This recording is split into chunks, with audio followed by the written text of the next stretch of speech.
Do you guys remember the explosive drama between Blake Lively and Justin Baldoni when It Ends With Us dropped earlier this year? Buckle up, because it's making a fiery comeback. Breaking news this morning reveals that Blake Lively is gearing up to sue Justin Baldoni, along with a laundry list of others on his team. And let me tell you, this isn't just your average Hollywood squabble. According to a bombshell New York Times report, we've got receipts, text messages between Justin and his PR crisis team that could change how you see everything about this movie and the chaos that unfolded around it. This story is heavy, shocking, and downright jaw-dropping, so stick with me. Here's the kicker. Blake has officially filed a legal complaint with the California Civil Rights Department, the first step toward a lawsuit. She's coming after Justin Baldoni, Jamie Heath, Wayfarer Studios, their billionaire co-founder Steve Schwartz, and some major PR players. And she didn't hold back. Her statement to the New York Times is making waves. Let's dive into what she said. In statement, Miss Lively said, "I hope that my legal action helps pull back the curtain on these sinister retaliatory tactics to harm people who speak up about misconduct and helped protect others who may be targeted." She also denied that she or any of her representatives planted or spread negative information about Mr. Baldoni or Wayfarer. For those who might not know, Wayfarer Studios is the production company Justin Baldoni co-founded, and it's the team behind the film It Ends With Us. So, how did we even get here? Let's rewind! The movie, based on Colleen Hoover's best-selling novel, was a massive deal, starring Blake Lively and directed by Justin Baldoni. At first, everything seemed picture-perfect. Justin and Colleen were side by side, hyping up the film. But just before the movie's release, fans noticed something strange. Justin wasn't being followed by key cast members anymore, not even Colleen Hoover. And if that wasn't enough to raise eyebrows, Colleen herself unfollowed him. Suddenly, Justin was doing press solo, and everyone wanted answers. Adding fuel to the fire, Justin promoted the movie as a serious story about domestic violence, DV, while the rest of the cast played it off as a lighthearted rom-com. Fans were quick to point out the disconnect, and Blake faced backlash for her seemingly unserious approach to promoting such a heavy topic. Rumors of creative differences between Blake and Justin started swirling, with whispers that they had clashing visions for the film. The plot thickened when The Hollywood Reporter revealed Blake had commissioned her own cut of the movie. And here's the kicker. Sony and Wayfarer Studios ultimately went with Blake's version, giving her a producer credit. At the time, this move divided the internet. Many sympathized with Justin, wondering why the cast unfollowed him if Blake was the one taking over. Was there more to this story? Spoiler alert, there absolutely was. Things escalated when allegations of inappropriate behavior on set emerged, with claims that Justin had made Blake uncomfortable during filming. That's when Justin hired a crisis PR manager, Melissa Nathan, to try and control the narrative. But as we now know, the drama was far from over. The Hollywood Reporter had a lot to say about this chaotic chapter, and trust me, we're just scratching the surface. Nathan launched the agency group earlier this summer after spending nearly a decade working for leading crisis strategist Matthew Hiltzik.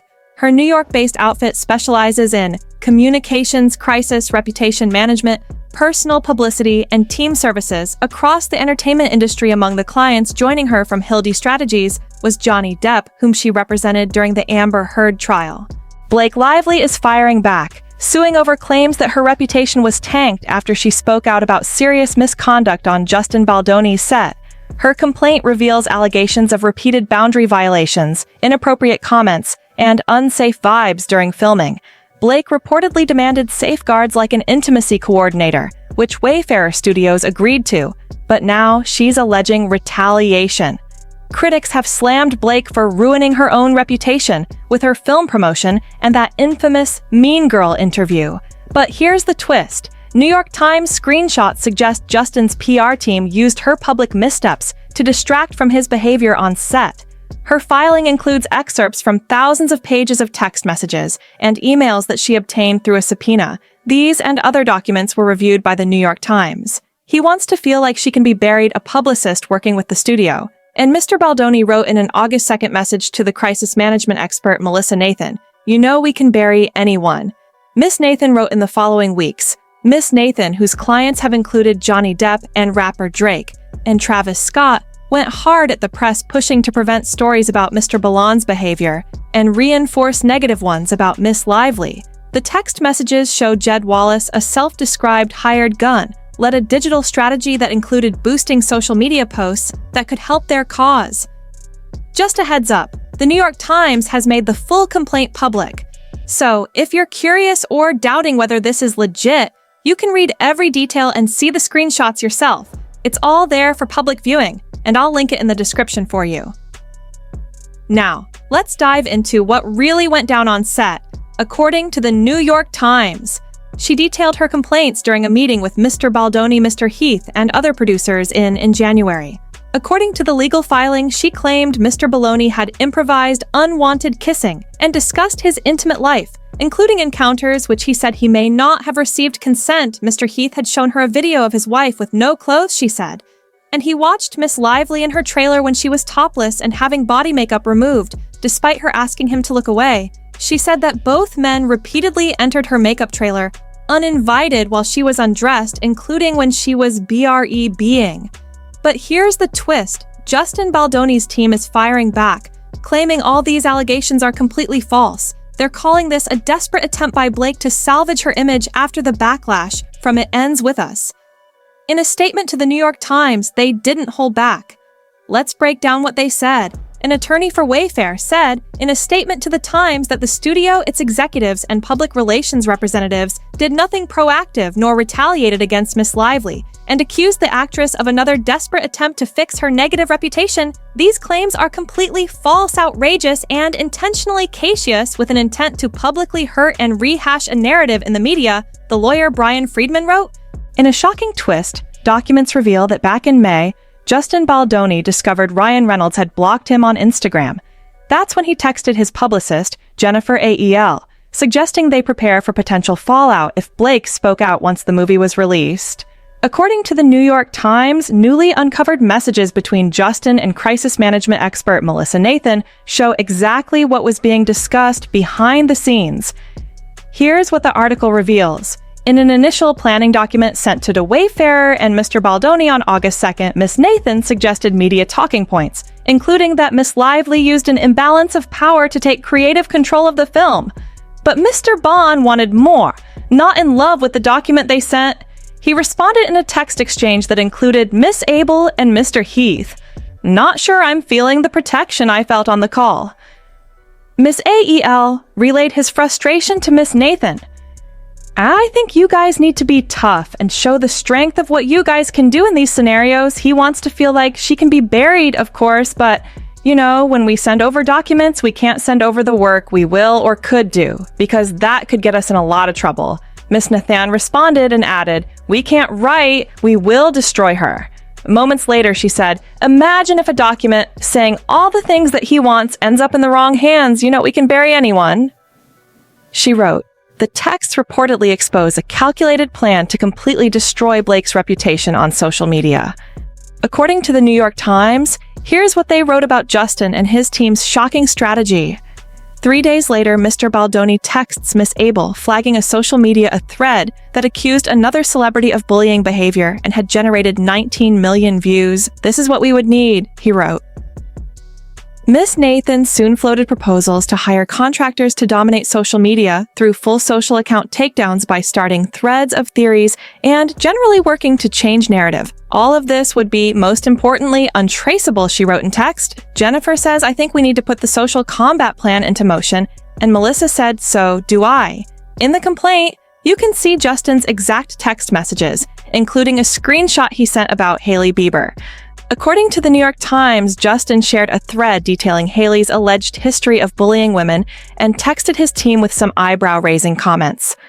Let's dive into what he said. This is what we would need, and him getting the response, yes. I literally just spoke to Melissa about this on the break about what we discussed last night for social and digital focus on Reddit, TikTok, IG.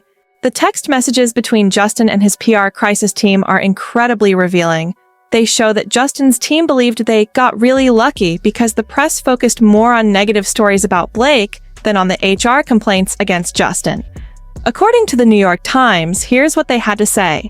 Miss Nathan had already been speaking to other journalists according to text messages when Miss Abel wrote to her August 4th that I'm having reckless thoughts of wanting to plant pieces this week of how horrible Blake is to work with just to get ahead of it. And Miss Nathan replied that she had spoken off the record to an editor at the Daily Mail. She's ready when we are. Miss Nathan wrote a flurry of articles, followed the Hollywood Reporter piece. Many made it seem as if the only rift was over creative control. Some journalists had gotten wind of complaints about Mr. Baldoni's behavior, but none of the most serious ones were published. He doesn't realize how lucky he is right now. Miss Nathan texted Miss Abel in other exchanges. Miss Nathan claimed that she had kept allegations against him out of stories, writing in one message that major news outlets were standing down on HR complaint. In text messages published by the New York Times, Justin's publicist and crisis manager were caught saying, "So are we in the clear? Now did we survive? All press is so overwhelming. We've confused people so much mixed messaging. It's actually really funny if you think about it." More messages from Jed Wallace, who led the digital strategy for Justin's crisis PR team, have been revealed. In them, he said, "We are crushing it on Reddit." Mr. Wallace told Miss Nathan according to a text she sent Miss Abel on August 9th. The next day, one of Miss Nathan's employees texted, "We've started to see shift on social due largely to Jed and his team's efforts to shift the narrative." Miss Nathan wrote to Miss Abel, and socials are really ramping up in his favor. She must be furious. It's actually sad because it just shows you have people really want to hate on women. This really feels like one of those situations where two things can be true at once. You don't have to love Blake Lively to recognize that Justin Baldoni's actions were conveniently overshadowed by the public's intense backlash against Blake. As for the film's promotion, the complaint shed some light on that too. Initially, the plan was for everyone to promote the movie together in a unified way. But according to the allegations, Justin went rogue and took his own approach. While some might think Blake is just trying to cover herself, the fact remains that there's signed documentation backing her claims. This isn't something she can just make up. Here's what the complaint says. Leading up to and in connection with the release of the film during the summer of 2024, Miss Lively and fellow cast members promoted the film in accordance with the marketing plan, created and delivered by the film's distributor Sony, which is summarized in the talking points attached here.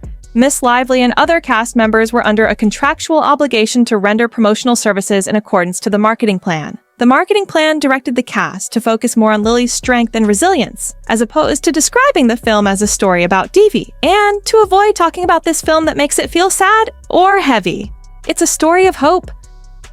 In the days leading up to the film's release, Mr. Baldoni abruptly pivoted away from the film's marketing plan and the types of publicity activities in which he had previously participated. What the public did not know was that Baldoni and his team did so in an effort to explain why many of the film's cast and crew had unfollowed Mr. Baldoni on social media and were not appearing with him in public. To that end, he and his team used DV Survivor content to protect his image as described in further detail below. There are also text messages between Justin and his team where he explicitly instructs them to push content highlighting his perspective on the film. In one of these messages, he said, "Hey, just landed. What is the TikTok strategy? I'd like you guys to start posting me only talking about deviant clips and why this movie is so important." And in another text, he says also, "I need you guys to really be on all the stories I'm tagged in. I think you should let all people DM me so you can see people's reactions to film and I can be reposting everything. These next 36 hours are crucial and we need to be on it, looking at everything, finding the most emotional and touching content from survivors, supporting this film and reposting. Need you to be finding survivors, sharing their stories and amplifying them on my page and TTI Talk." Reading this, it's clear the situation can be interpreted in two ways. Some might see Justin's actions as performative, while others could believe he genuinely cared about sharing these stories. However, the other text messages from his PR crisis team, celebrating the fact that Justin avoided negative press while Blake was being publicly dragged, don't do him or his team any favors. The complaint also includes the talking points the studio gave the cast for interviews about the movie.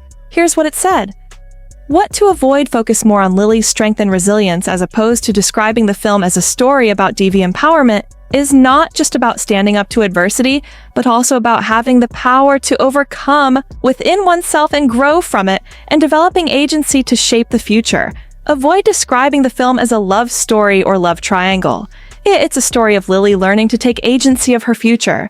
Avoid talking about this film that makes it feel sad or heavy. It's a story of hope. Avoid talking about the film being representative of every woman's story. There are many stories of DV, and this is just one perspective that is inspired by Colleen Hoover's own experiences growing up. Looking back, it's clear that once the public didn't respond well to the way this film was being promoted, they should have shifted gears. Maybe the studio insisted they stick to the original plan, but continuing with that approach definitely didn't help anyone involved. Documents show the cast was instructed to promote the film this way, but it only added fuel to the fire. At the heart of this mess, there are so many layers. Sure, there were things Blake did that people didn't like, and Justin had his own missteps, but let's be real. The hate against Blake was so overwhelming that it drowned out any reports about Justin's alleged actions. And the big accusation here? That Justin's team played a significant role in amplifying the backlash toward Blake to keep the spotlight off him. I want to know what you think about this wild situation. It's crazy how divided the internet can be on topics like this, and I'm so curious to hear your thoughts. Let me know in the comments. I love you guys, and I'll see you in the next video. Bye!